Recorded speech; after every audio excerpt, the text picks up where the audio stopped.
friends, Kim from Stamping Imperfection. Welcome to my YouTube channel.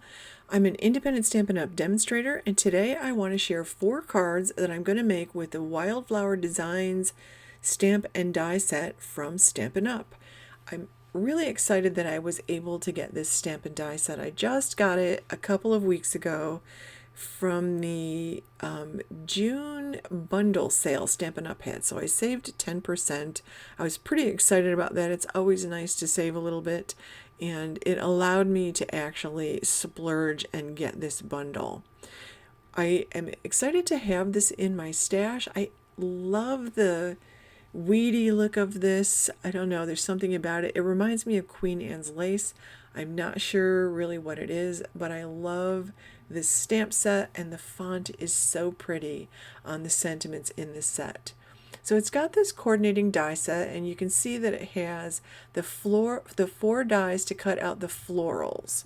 So there are 4 florals in the set, and it also comes with these 3 hexagon frames, which are really different. I don't have anything like these in my stash, and I love that Stampin' Up! Is starting to, or has been including, some extra like tags and labels dies in their sets like this. I think it's fabulous.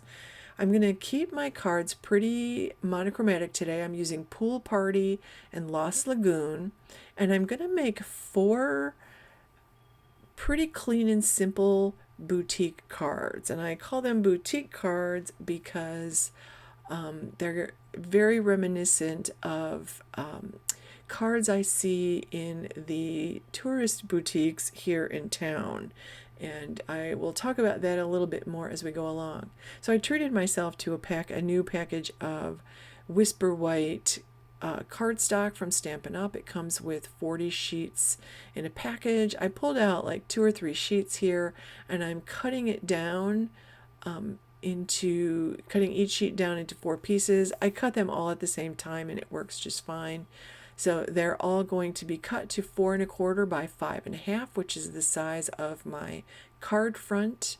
So I like to do this at the beginning of a crafty session, so I have some card pieces already cut that I can just grab and use. I'm just going to pull out one of these now and set the rest aside. I'm also pulling out my silicone mat that I got sometime in the last few weeks here, and I've been enjoying stamping and ink blending on this mat. I like that I use it on top of my glass mat, and it does not slide at all. So it kind of holds my card pieces in place while I'm doing ink blending and things. So I like that. And I am going to pull out a blender brush, and you'll notice that my blender brush already has a bunch of ink on it. I just wipe it off on my microfiber cloth just to make sure there's not a lot of excess ink. I don't have my blender brushes like specifically for specific colors of ink, but I pulled out one that looked like it had blue or green on it before, so I'm not going to worry about it too much. So I've got this roll of masking tape I'm trying to use up. I do not like this at all. It is not sticky enough, but I bought it. I'm going to use it. So I put one piece about 1/4 of an inch from the edge of this card piece, and then the other one is 1 3/8 of an inch from the first card piece. Now I didn't measure that to make it that distance. I just kind of eyeballed it.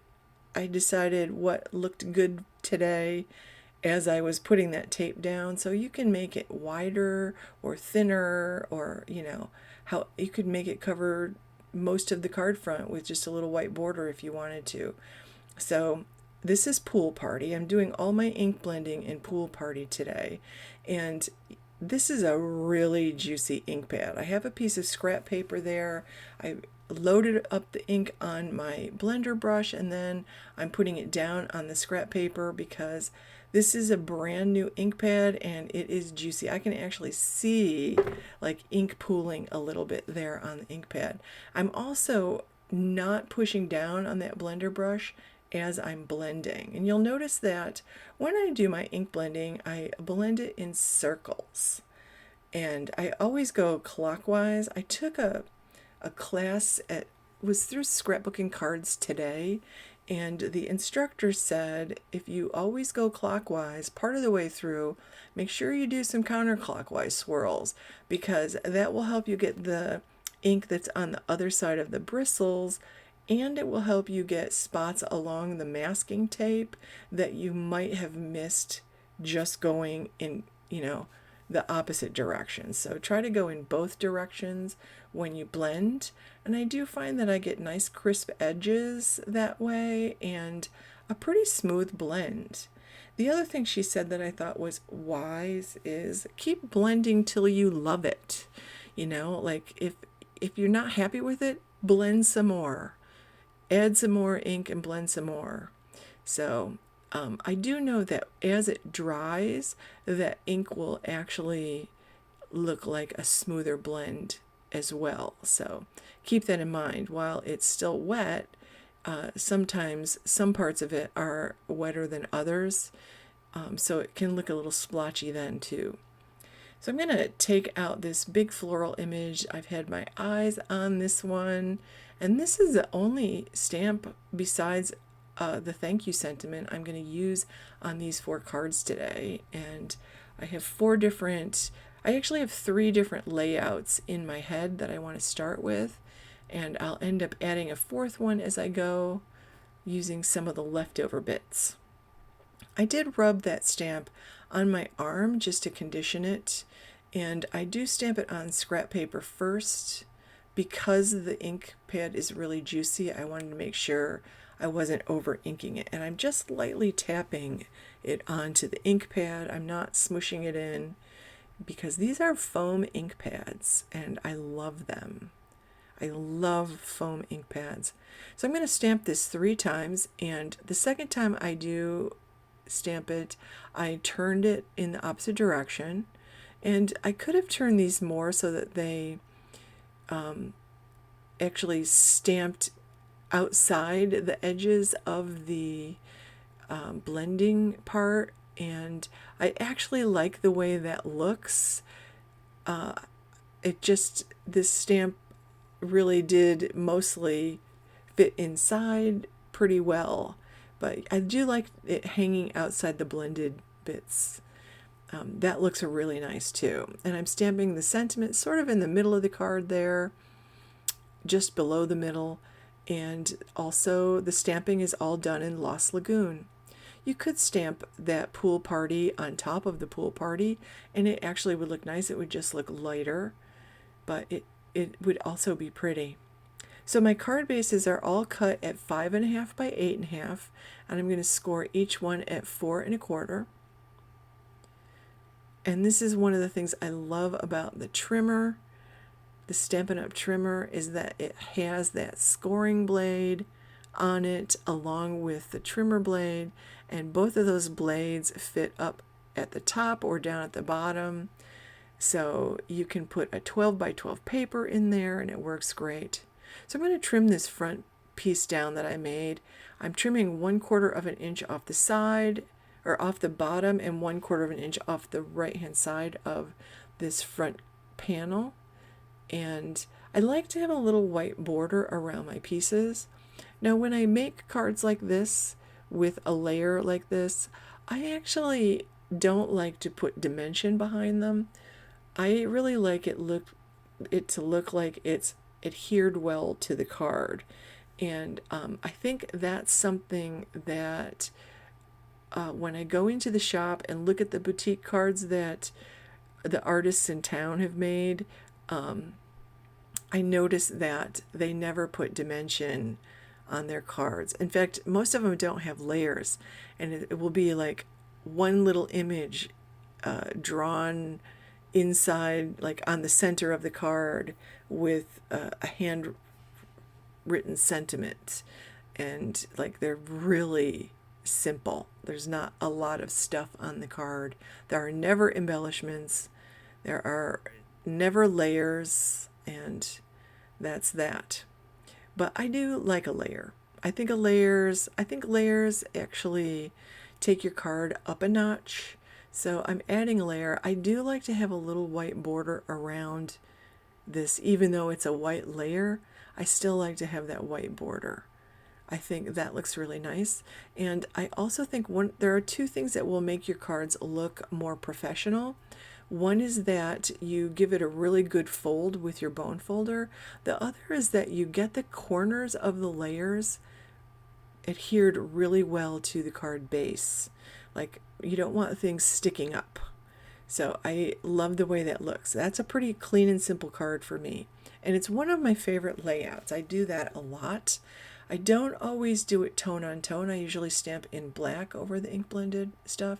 So I have this scrap bag of white scraps, and I try really hard to work from this white bag and use scraps, but I tend to actually put as many scraps in when I'm done as I take out while I'm crafting. So it never seems to get smaller, but I do love to use the scraps. So it's a habit now just to pull the scrap bag out and find something that works. So I pulled a couple pieces out of this, and I will keep pulling these in for the rest of my cards here. So I'm going to stamp this in the Lost Lagoon, and then I'll put that stamped piece aside and grab the other piece I pulled out. And I'm going to do some ink blending on that card with the pool party. So I just want to have a little bit of, on one end, I'm just going to do one end for now. And I'm going to just add the pool party, and I want a pretty even blend, even-ish. So I'm just kind of adding it here. And you'll notice that I pulled out some square dies. If you have square punches, that's great. I actually prefer punches because then I don't have to pull out a machine. But I just recently got that mini stamp and cut and emboss machine, so I'm not hesitating to pull out my dies anymore.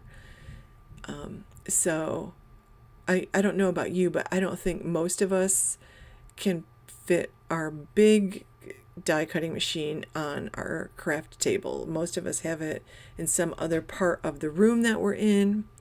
So I pulled out the largest square and realized I needed do a little bit more ink blending. So I'm just trying to make it look even.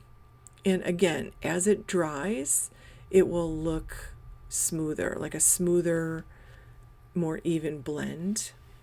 I think that's one of the benefits of using a high quality ink, like Stampin' Up's ink. You get nice blends. I also have to say I get really nice blends on that Whisper White cardstock that they have. So again, this is terrible masking tape. I cannot wait till this roll is used up. I don't know where I'm going to get my next roll of masking tape. I don't think Stampin' Up sells masking tape. So I'm pulling out the smallest square because I want that flower to really fill up most of the square, but you notice I'm leaving part of it just white. So it fills up the portion of the square, like 3/4 of the square, and then I'm leaving a quarter blank. I could move that over more and fill up more of the square if I wanted to, but I just have this look in my head that I'm going for.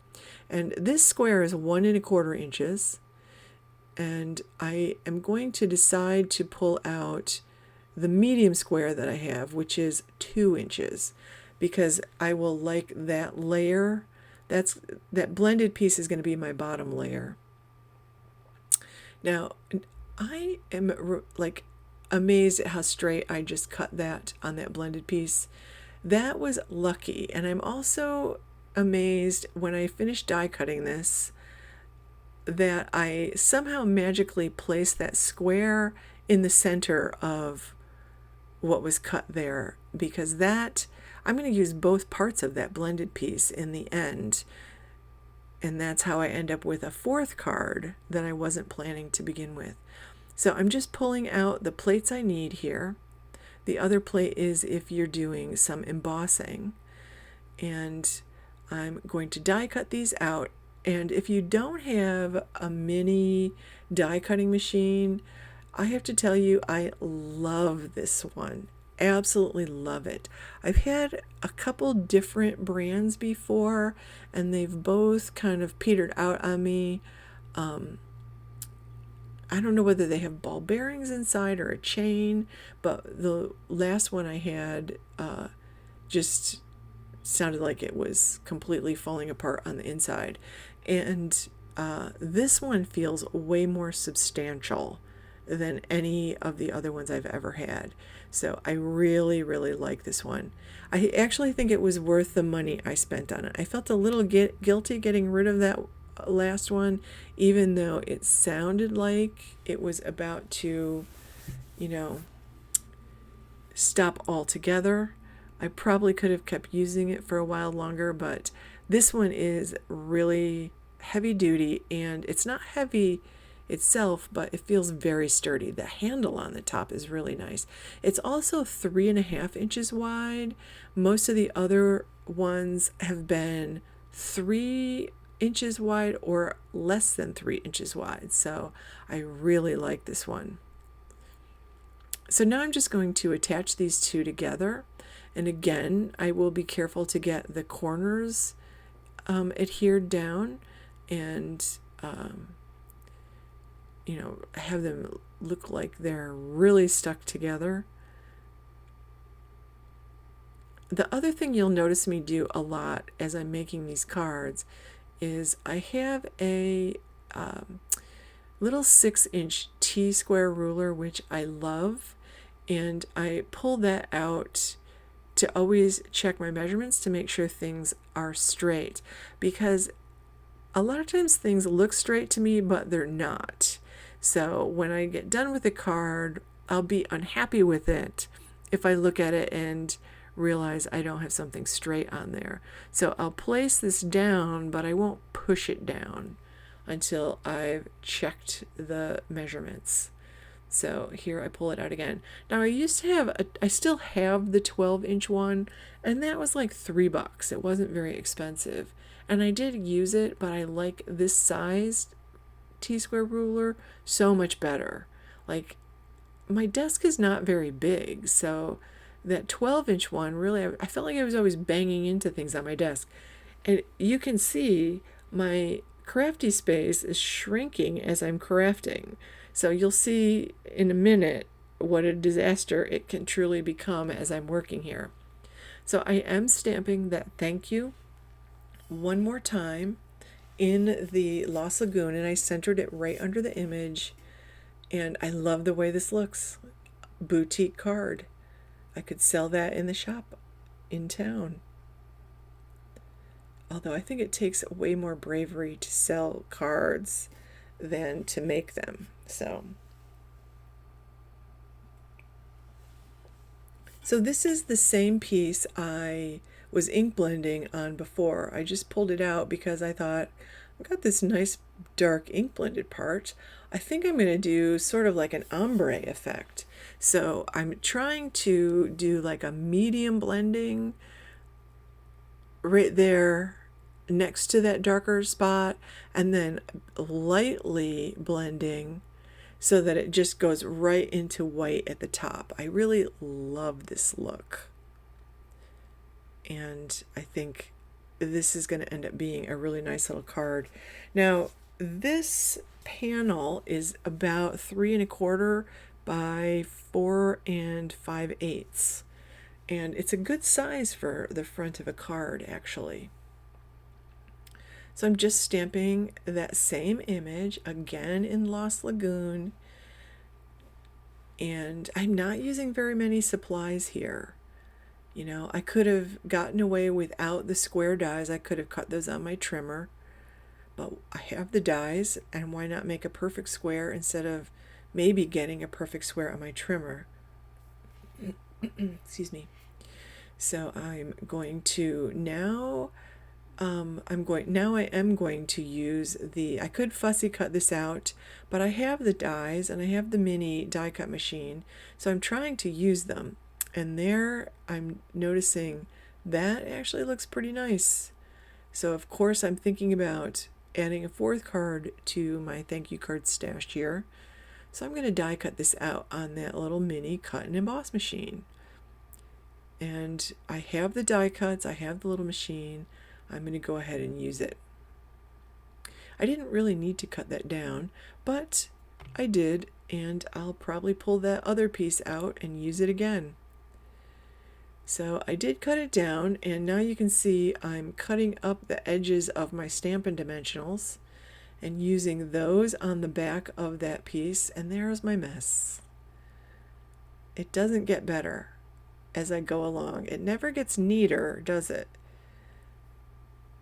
After a good crafty session like this, you definitely need to come in and clean up the desk, you know.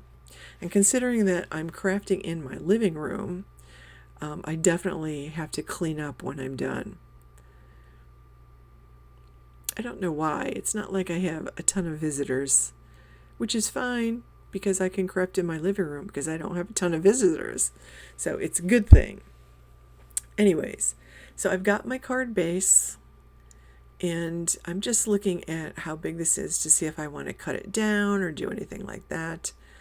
And the card bases I have are, like, I have this stack of card bases that I got from craft kits over the last few years, and for whatever reason I didn't use them.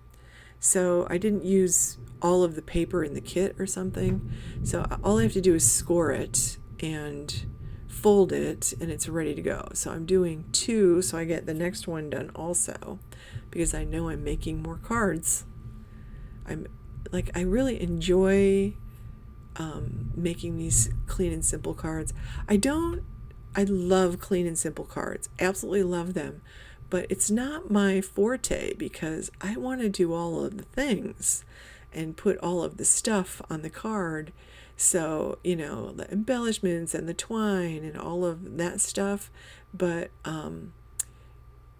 sometimes, like, I have to work to edit down all the things I want to add to a card, because you could certainly put more layers on this card. Like, again, I'm just layering this piece onto white cardstock. You could take a piece of Pool Party or Lost Lagoon and add a colorful layer behind this piece, and then, you know, or you could even do it in black or something like that if you wanted to. But I'm really trying to keep it clean and simple and boutique-y. And I can tell you there are no layers in the boutique cards. I actually took a class in boutique cards making, and it was really fun. But they were all single layer. There were no layers added, and not any embellishments, nothing. So they kept it simple. One image stamped in the middle of the card. And again, the thank you is in Lost Lagoon, and that's going to complete my card. And I really like it. I love that softly blended ink in the background. I think that adds a really nice touch. I feel like I'm seeing a lot of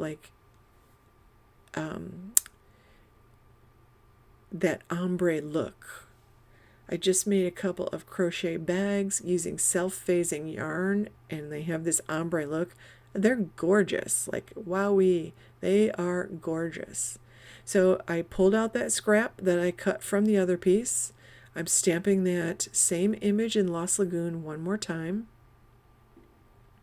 This time I'm going to pull out that leftover bit I had, because I did a nice job accidentally centering it and cutting things straight.